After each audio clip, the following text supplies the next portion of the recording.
Great privilege this afternoon to be here with you on this very special occasion.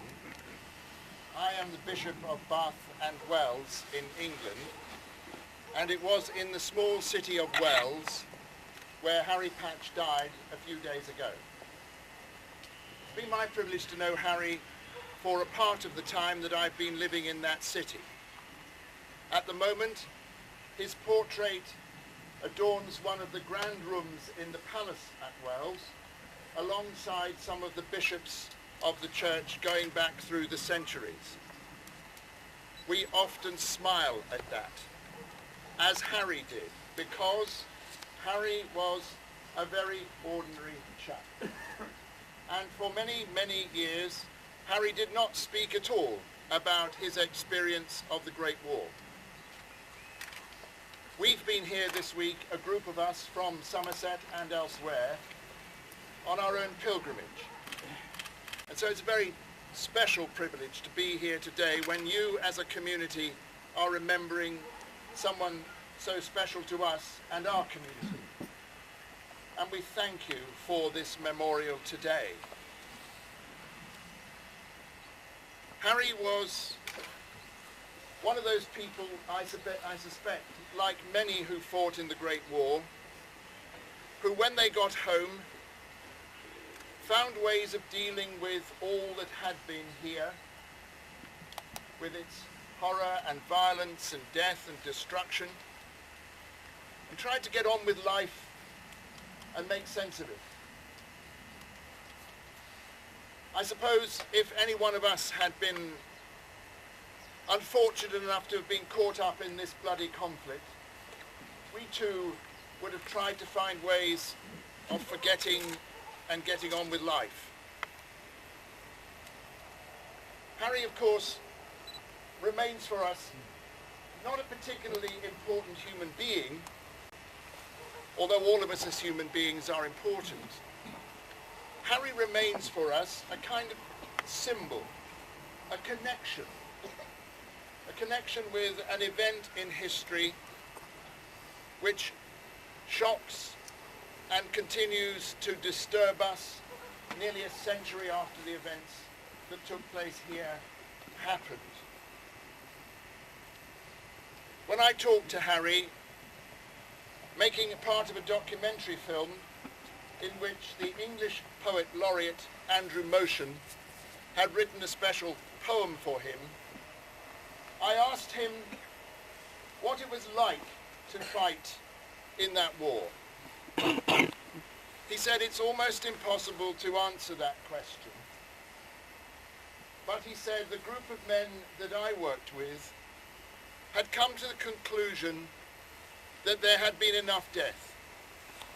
And so when we were called to fire on people, we aimed for their legs, so that at least they would be injured and not killed, and we hoped that our efforts would not have been in vain.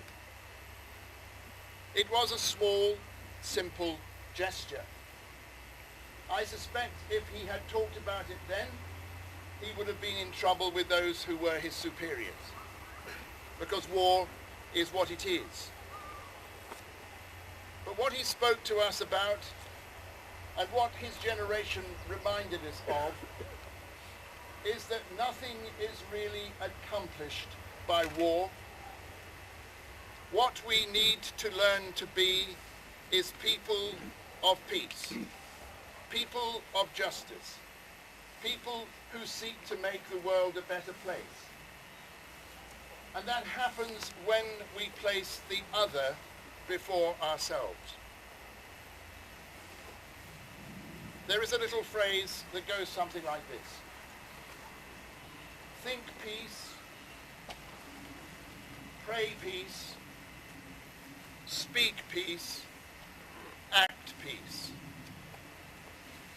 And I believe that if we are to be a different kind of world, we have to take that not just into ourselves, but into our national identities, and to look at the other whenever they are defined for us as enemy, and see that they, like us, are made in the image of God. You have the privilege this afternoon of standing around as a group, looking at one or two of us. Those of us standing here have the privilege of looking at all of you. And in each and in all of us, as we look at one another today, we see something of the image of the God who has made us. From wherever we come, from whatever our roots, our nationalities, wherever, each of us is made in the image of God. Sometimes when I wake up in the morning and look in the mirror, I say, oh my God. The only thing that's wrong with that is the emphasis. That if we looked in the mirror each morning and were able to say, oh my God, we might have a better understanding of who we are to each other each day.